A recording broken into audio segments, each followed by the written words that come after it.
Some stupid bitch almost killed me today in a T-bone accident. All right, that was a bit harsh, and I said that for a purpose to you know, for a teaching moment.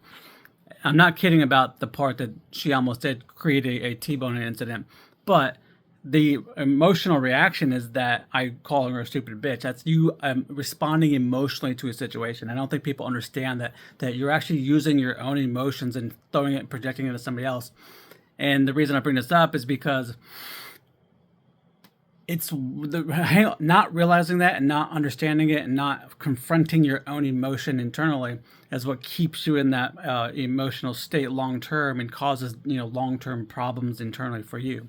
And the reason I say that is because the reality is it's fear, right? Like, and it's an appropriate response to be afraid in that situation. But if we don't want to admit it, and I'm strong enough to admit it, it doesn't bother me.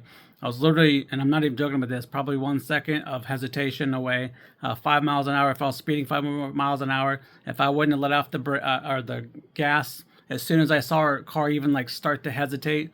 There's a lot of situations that if I didn't react exactly how I reacted or responded to that thing, to the incident, I absolutely would have T-boned her.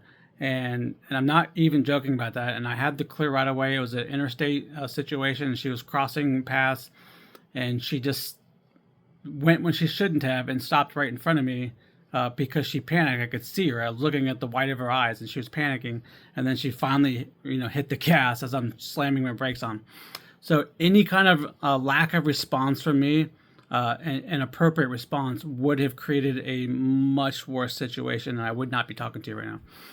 But the reality is that is a position I should be reacting with fear. That's perfectly acceptable. What's not acceptable, I shouldn't say acceptable, is that it's not helpful, is if I don't admit that, so that I can process it and move through it and get beyond it, so that I don't carry it long term and it doesn't affect the rest of me and driving again and all these other things. That's when it starts to build up and start affecting other things in your life, is when you don't process it properly and understand what it is, and you continue to project onto her. Did she create a situation that was unsafe? Yes, that's an absolute truth too. That doesn't mean that my emotional reaction or response to that needs to continue to be a problem for me. I can have two things be true at the same time. I responded with fear to her creating a situation that was dangerous. Both things can be consistent, and I can accept both and move on now. Hope that helps.